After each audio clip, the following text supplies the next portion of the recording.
श्री कृष्ण कन्हैया लाल की जय। श्री निजानंद स्वामी की श्री प्राणनाथ प्यारे की। कहा गोर मुख मासुक का और नीलवट असल तिलक। हाय हाय ए बयान करते क्यों जिए हम में रही नहीं रंचक। हम में रही नहीं रंचक। श्री कृष्ण कन्हैया लाल की। अक्षरातीत धामधनी के स्वरूप और श्रृंगार, तो उनका वर्णन चल रहा है। यह प्रकरण तो श्रृंगार का भी वो कलश कहने का तात्पर्य उत्कृष्ट प्रकार से वर्णन किया। तो यहाँ विरह की बात कर रहे हैं कि इतना सब कुछ ये जानते हुए, सुनते हुए, देखते हुए, और इस शरीर में अभी तक प्राण टिके हुए हैं, आत्मा शरीर को छोड़ नहीं रही है। इस प्रकार से इस भाव से वर्णन किया है। तो वर्णन की दृष्टि से ये कलश है। बाकी तो वर्णन तो किया ही है, यहाँ भी उसी प्रकार से ये वही वर्णन है, किंतु वो कैसा है, वो कैसा है, उससे कहने के अपेक्षा तो इतने सुंदर स्वरूप का वर्णन किया और बताया भी, देखा भी, और फिर भी पता नहीं ये शरीर क्यों टिका हुआ है अभी तक। फिर मैं आगे जा कर के कहेंगे कि तो श्री राज्य के हुक्म ने ही अलग अलग स्वरूप धारण किए हैं, और वही ये सब काम करवा रहा है कि ब्रह्मात्माओं की वासना है, जिसको इस शरीर में आत्मा कह करके कह देते हैं। तो वो श्री राज्य के हुक्म ने धारण किया है वो रूप, इसलिए वो हमारे कहने से भी नहीं होता है, तो वो सारा काम वही करवा रहा है, ऐसा करके वो बोलेंगे। वर्णन किया श्रवण का जाके तावे दिल हुक्म। श्रवण इंद्रिय का वर्णन किया, जिनके अधीन में दिल और श्री राज्य का हुक्म भी है। तो जैसे श्री राज्य सुनते हैं तो सुनने के बाद में उसको हृदयंगम करते हैं, और फिर तो उसके आधार पर वो आदेश देते हैं। तो उसका भी वर्णन किया। माशु का अंग वर्णवते हाय हाय मोमी न रहे क्यों हम। पूर्ण ब्रह्म परमात्मा के दिव्य अंगों का वर्णन करते हुए कि हम ब्रह्मात्मा कहलाते हैं और इस शरीर में टिके रहे हैं, तो ये बड़े ही खेद की बात है। कहे गौर गलस्थल हक के कई छवि नाजुक कोमलता। तो ऐसा वर्णन करते हुए पूर्ण ब्रह्म परमात्मा के गलस्थल, गाल प्रदेश, कपोल, उनका गौर वर्ण की बात की, और ये उसके गर्दन की भी, इन सब का ना वर्ण ही गौर है, इसलिए गौर की बात की, उसमें लालिमा की बात बताई। इस प्रकार से वर्णन किया। तो उनकी छवि में जो कोमलता है अलग अलग अंगों की, तो उनमें जो भी बिल्कुल बालकों का शरीर हो तो एकदम कच्चा वो उसमें लगता है, तो उस प्रकार का वो भी उसके लिए या नाजुक ऐसा कहा है। तो ऐसे कोमल अंगों का वर्णन किया। हाय हाय रोए तक क्यों रही मुख देख माशुक बक्का। ऐसे पूर्ण ब्रह्म परमात्मा के मुखमंडल के दर्शन करके भी यह आत्मा इस शरीर में क्यों रह रही है। बड़ी रूहें देखा हक को हके देखा सामी भर नैना। श्री श्यामा जी ने श्री राज्य के प्रति दृष्टि डाली, और राज्य ने भी श्यामा जी के प्रति दृष्टि डाली। तो कई बार ऐसे उसमें दृष्टि से ही बात हो जाती है, कुछ बातें हों तो कहने की भी आवश्यकता नहीं पड़ती। तो यदि ब्रह्मात्मा वो देख लेती है तो उनकी दृष्टि के संकेत को हाय हाय बात करते जीव क्यों रहा, ये देख नयन किस्सा ही न। तो उनकी दृष्टि के संकेत को देख करके तो ये वर्णन कैसे हो सकता है, तो ये जीव किस तरह से इस शरीर में टिका हुआ है। तो उसी समय उसको तो शरीर छोड़ करके ऐसे दिव्य स्वरूप को सामने बैठ करके उनके दर्शन करने चाहिए। तो कहाँ माया मोह में बोला हुआ है इस प्रकार से। तो वो थोड़े से बेरहा के हिसाब से बात कर रहे हैं। भव श्या नयन अनिया कही कया जोड़ गौरज अंग। तो एक तरफ ये कहा गौर अंग, तो उनकी अंग है गौर है, तो आँख में भी गौर वर्ण भी है। और तो उसमें जैसे पलक है तो उनमें उसमें वो श्यामलता है, कालापन है। और इसी तरह से भ्रिकुटी है तो वो काली है। तो इस तरह से उनकी भौएं, भ्रिकुटी तो और आँख की जो अनि कहने से तो वो आँख के तारे, तो ये सब काले हैं और बाकी सारा अंग गौर है। तो इस प्रकार से गौर अंग कहते हुए उसके साथ में ये काले रंग का भी वर्णन किया। हाय हाय तन हुक्म क्यों रख्या, हुआ कतल न होते जंग। तो दोनों से प्रकाश भी निकल रहा है इसलिए ऐसा दिखता है। तो काले और सफ़ेद प्रकाश के इस दृश्य को देखते हुए भी ये आत्मा शरीर में टिकी रही है, तो ये तो बहुत ही विचित्र बात है। तो उसको तो तुरंत उसी में तुरंत ये शरीर छोड़ करके पहुंच जाना चाहिए था। श्री राज्य के हुक्म ने इस शरीर को कैसे रख दिया। देखिए निर्मलता दंतन की नावे मिशाल लाल मानिक। दंतावली की निर्मलता देखते हैं तो कैसा लगता है कि दंतावली में दांत में बछड़े का भाग है वो लाल होता है और दांत का भाग है वो सफ़ेद होता है। तो उसमें अब ये लाल माणिक, तो वो लालिमा है, वो माणिक्य की लालिमा का भी उदाहरण नहीं दे सकते। तो वो और ये ज़्यादा उज्जवल लालिमा है। ज्यों देखत बीच चश्मो त्यों देखी जाए जुआ मुतलक। तो अब ऐसा लगता है कि जैसे मुंह खुलता है तो दोनों ओर दंतावली दिखाई देती है और बीच में जिह्वा जैसे, अथवा तो दंतावली थोड़ी सी पूरी खुली नहीं भी हो तो भी उसके दंतावली के बीच में से जैसे वो कांच के हों और पारदर्शी हो और उसके अंदर की जिह्वा की लालिमा दिखाई दे रही हो, तो ऐसा लगता है।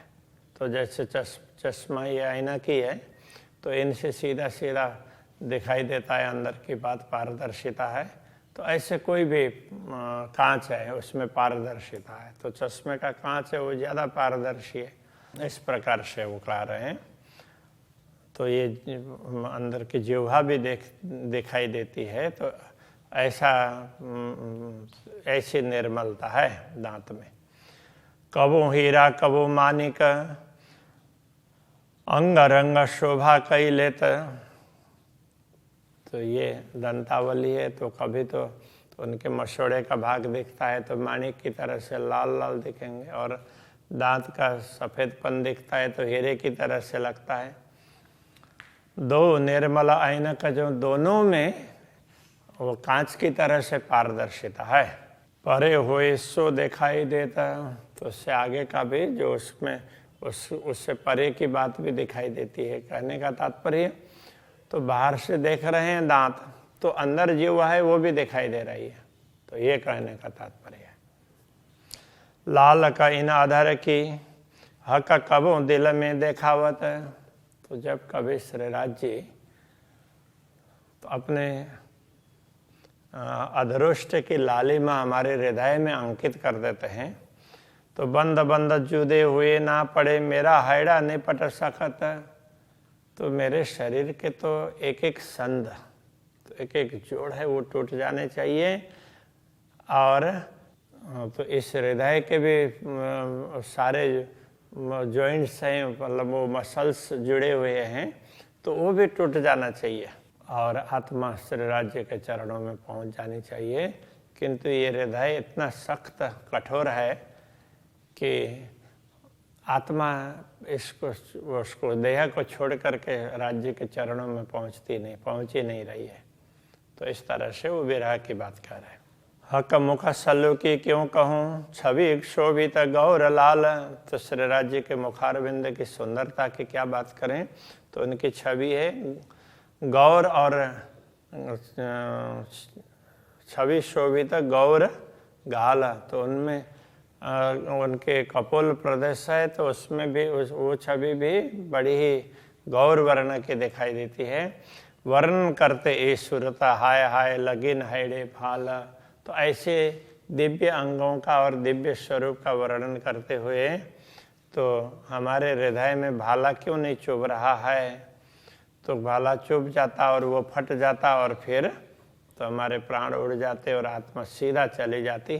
किंतु वर्णन भी हो रहा है और पीड़ा भी हो रही है। तो जब राज्य का ये सब दिखता है तो कई बार तो किसी को शरीर में जिनको दिखता है तो उनको ये होता है कि शरीर में बड़ी वेदना भी हो रही हो, ऐसा भी फील होता है। किंतु फिर वो वेदना भी सुख में बदल जाती है।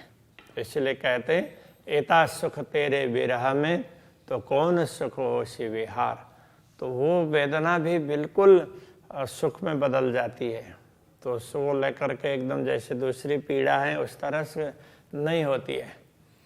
तो जैसे राज्य से मिलन हो जाए तो कितना सुख होगा, तो वो बात करते हैं। तो इस प्रकार से मैं कही जो मुख माड़नी और कया मुख सलु का। तो मैंने श्री राज्य के मुखारविंद की शोभा का वर्णन किया, तो उसकी महिमा बहुत मंडित कर दी, बहुत सुंदर है, बहुत सुंदर है, ऐसा करके माड़ा, तो गुजराती में बोलते हैं माड़ना।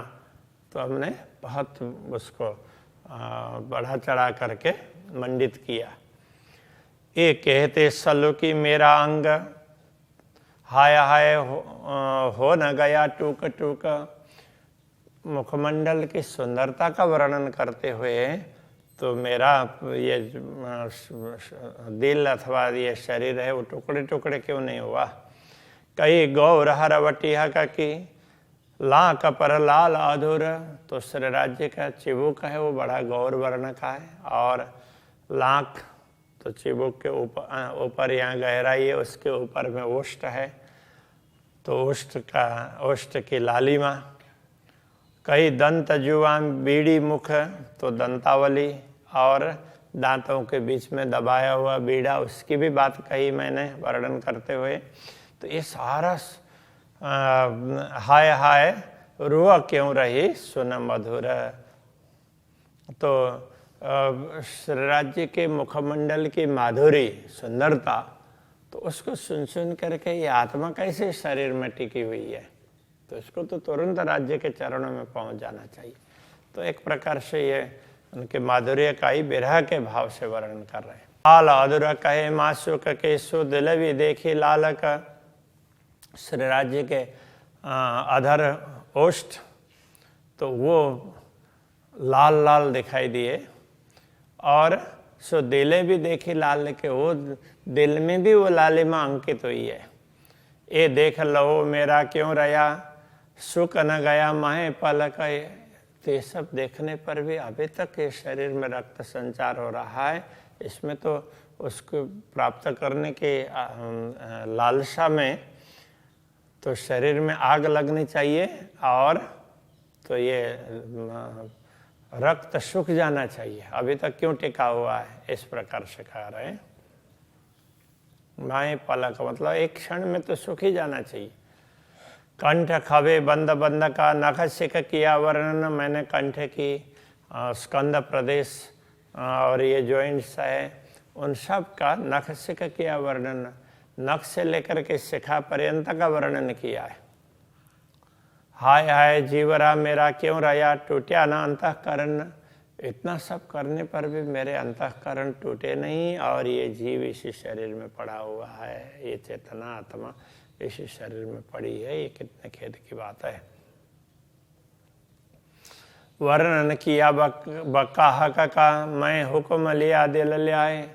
श्री राज्य के आदेश को शिरोधार्य करके मैंने अखंड धाम का वर्णन किया और श्री राज्य के स्वरूप का वर्णन किया है। कहते हायड़े की सलू की, हाय हाय मेरी छाती न गई चिराए। तो ये अब ये सब भी ना मैंने दिल से वर्णन किया, दिल लाए कहा ना, तो दिल से वर्णन किया, दिल में लेकर के। तो हृदय की सुंदरता, वक्षस्थल की सुंदरता श्री राज्य के स्वरूप में, तो ये सब वर्णन करते हुए कि मेरी छाती फट जानी चाहिए थी, क्योंकि हनुमान जी को किसी ने बोला तो उन्होंने फट उसमें छाती खोल करके तो दिखा दिया। तो हम तो कहते ही रह गए, ये कहना चाह रहे हैं, क्योंकि श्री राज्य का आदेश ही टिका करके बैठा हुआ है। उसका सलूशन भी बता देते हैं, उसका कारण ये है। हके अरस किया दिल मोमिन, ए मता आया हक दिल से। श्री राज्य ने परमात्माओं के हृदय को अपना धाम बनाया, इसलिए श्री राज्य के हृदय से ही ये संपूर्ण सामग्री हमारे दिल में आई है। हके दिल दिया किया लिखिया। श्री राज्य ने ब्रह्मात्माओं को तो अपना दिल ही दे दिया, तो इस तरह की बातें लिखी हुई भी है और ऐसा किया भी है। केवल किया और लिखा ना हो ऐसा नहीं, लिखा हुआ भी है। धर्म ग्रंथों में कहीं कहीं इस प्रकार की बातें मिलती है। हाय हाय मोमिन डूब न मुए इनमें। इन सब बातों को सुन करके तो परमात्मा इसमें क्यों डूब नहीं रही है, तो इन बातों पर तो इतना सब कुछ सुनते हुए भी उसने इस शरीर को क्यों टिका रखा है, कहने का ये तात्पर्य है। हार कहे हाइडे पर जो तभरे जिमी आसमान। हमने वक्षस्थल के ऊपर के हार की बात भी कही और उनसे ज्योति निकल करके पूरे आकाश में छाई हुई है, ये भी बात कह दी। हाय हाय दिल मुर्दा जलना गया, नूर एता होते सुभान। तो श्री राज्य का ऐसा दिव्य प्रकाश यदि हमारे हृदय में अंकित हुआ होता तो फिर ये शरीर टिकता ही नहीं ना। तो ये कैसे टिका रहा, ये बड़ी उसकी बात है। ये तो मुर्दा रूपी शरीर, निष्प्राण शरीर कैसे जल बल करके भस्म नहीं हुआ। तो श्री राज्य के दिव्य तेज को हृदय में धारण करते हुए तो इसको तो जल बल करके राख हो जाना चाहिए था। कटपेट पांच से कहे हक के ले दिल के बीच नजर।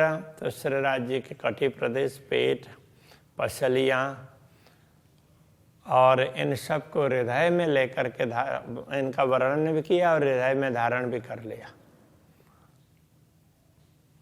अंतर की दृष्टि से।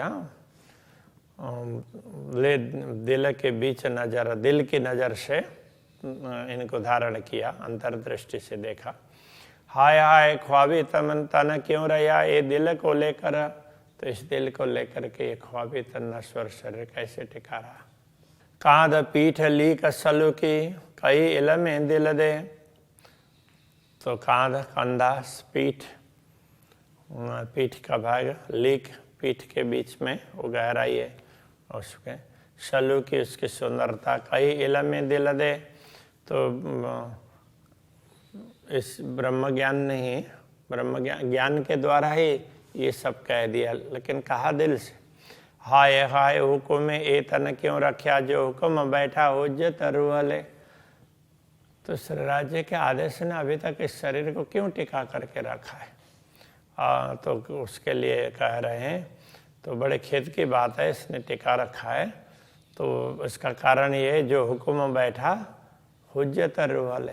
तो श्री राज्य का आदेश ही तो आत्मा होने का दावा करके बैठा हुआ है। तो सुरता दूसरी बात थोड़ा ही है कि श्री राज्य का आदेश ही उन्होंने चाहा तब हुआ। ब्रह्मात्माओं की सुरता आई, नहीं तो बाकी समय में कहाँ आई थी। श्री राज्य ने चाहा तभी आई है, तो ये कहना चाह रहे हैं। इसलिए हुक्म ही श्री राज्य का आदेश ही आत्मा होने का दावा, आत्मा स्वयं आत्मा होने का दावा करके बैठा है। अरस जवेर की क्यों कहूँ, देखे बाजूबंद के नंगा। परमधाम के रत्नों की बात क्या कहें कि तुम जरा उनके बाजूबंद भुजबंद में लगे हुए रत्न है उसको तो जरा देख लो। जीमी से आसमान लगा हाय हाय, जीव कतल न हुआ देख जंग। जीमी से लेकर के आसमान तक उनसे निकलता हुआ प्रकाश है ना, छाया हुआ है, द्वंद्व कर रहा है। तो इस दृश्य को देख करके भी तो ये जीव क्यों नहीं छूटा, ये निष्प्राण क्यों नहीं हुआ। कहा था कि वर्णन करी मच्छे कोनी कलाई कांडे। श्री राज्य के बाजू की बात की, पूरे हस्तकमल की, तो उसमें कहा है क्या है, यहाँ से लेकर के ये भाग है उसके लिए मच्छा कहा है, और ये कोनी है, फिर ये कलाई का भाग है, और उसके बाद में पूरी हथेली पृष्ठ भाग। तो ये सारी बातें कह दी। ये सुन जीव हो क्यों रहता है, ले ख्वाब झूठे भांडे। तो ये सब सुन करके भी ये जीव कैसे इस शरीर में टिका हुआ है। ले ख्वाब झूठे भांडे, झूठा भांडा का तात्पर्य नश्वर पात्र, ये देह तो नश्वर पात्र है ना, तो उसका ख्वाब लेकर के तो इसको ये करेंगे वो करेंगे, वो ख्वाब लेकर के अभी तक ये टिका हुआ है। पहुँचे लिखा थे लिया छवि अंगुरियाँ नखते, जो उसी हस्तकमल के हस्त की बात है। तो ये पहुँचिए कर पृष्ठ की बात, इधर करतल की बात, उसमें विभिन्न रेखाएं वगैरह। छवि अंगुरियाँ नखते, जो अंगुलियाँ नख उनका तेज, देखो अचरज मुख कहते हो न गया रह जा रहे जय। तो इन सब का वर्णन करते हुए आश्चर्य की बात ये है कि ये मुँह भी रहा है, तो जिह्वा भी रह रही है अभी तक, तो इन सब को तो नष्ट भ्रष्ट हो जाना चाहिए था। रंग सलु की भूषण देख कांडों हाथ के, आभूषणों की सुंदरता और हाथ के कांड मणि प्रदेश में जो भी आभूषण हैं, कड़े वगैरह, उनकी सुंदरता देख करके ए जो तले जीवना उड़िया हाय हाय बड़ा अचंबा है। उससे निकलते हुए प्रकाश को देखते ही तो इस जीव को तो छोड़ ही देना चाहिए शरीर, और आत्मा बन करके राज्य के चरणों में बैठना चाहिए। किंतु खेत की बात है, अभी तक ये नहीं हुआ है। कई रंग इजार मासुक की दावन में झाई लेता। तो श्री राज्य के इजार तो वो उसमें कई रंग हैं, और उनके दावन का तात्पर्य ये जामा का किनारे का भाग है। तो उसमें झाई मतलब उसके अंदर के आभा दिखाई देती है। तो छेड़े पटु के दावन पर, तो दावन के ऊपर तो पटु का बांधा और उसका किनार भी तो उसी में ही लटका हुआ है। तो हाय हाय दिल अजू न घाव देते। सारे दृश्य को देख करके अभी भी दिल में चोट नहीं पहुंची है। चरण कमल माशुक के चित्त में चुभे जिन। पूर्ण ब्रह्म परमात्मा के चरण कमल जिसके हृदय में एक बार अंकित हो जाते हैं, ये छवि सल्लू की भूषण क्यों कर छोड़े मोमिन। आभूषण की बड़ी सुंदर शोभा है, तो ब्रह्मात्मा उसको कैसे छोड़ सकती है। ये चरण आवे जिन दिल में, सो दिल अरस मुतलक। जिनके हृदय में ये चरण कमल अंकित होते हैं, तो सचमुच वो हृदय परमधामी है। कई मुतलक बातें अरस की दिल सब विद हुआ। बेशक परमधाम की ऐसी कई स्पष्ट बातें हैं जिससे ये हृदय परमधाम बना हुआ है, वो निश्चित है। क्यों कहूँ खूबी चरण की और खूबी भूषण। तो श्री राज्य के चरणार बिंद की विशेषता की क्या बात करें, और उसमें पहने हुए आभूषणों की विशेषता की बात क्या करें। अद्भुत शोभा की क्यों न होए अरसतन। तो श्री राज्य की शोभा, उनके स्वरूप की बातें ही अद्भुत है। तो ऐसा क्यों ना हो, ये तो परमधाम का शरीर है, परमधाम का स्वरूप है, दुनिया का स्वरूप नहीं है। तो इस प्रकार से कह रहे हैं, तो ये तो ऐसा होना संभव ही है। जो कुछ वर्णन किया है उतना ही नहीं, उससे तो ज़्यादा है, इस प्रकार कहना चाह रहे हैं। तो अभी के प्रसंग को यही रखते हैं। श्री कृष्ण कन्हैया लाल की। क्यों न होए अरस तन, क्यों न होए अरस तन, क्यों कहूँ खूबी चरण की, क्यों कहूँ खूबी चरण की, और खूबी भूषण, और खूबी भूषण, अद्भुत शोभा हक की, शोभा हक की। क्यों न होए अरस तन, क्यों न होए अरस तन, क्यों न होए अरस तन, क्यों न होए अरस तन। श्री कृष्ण कन्हैया लाल की जय, श्री निजानंद स्वामी की जय, श्री प्राणनाथ प्यारे की जय, श्री पांचनौतनपुरी धाम की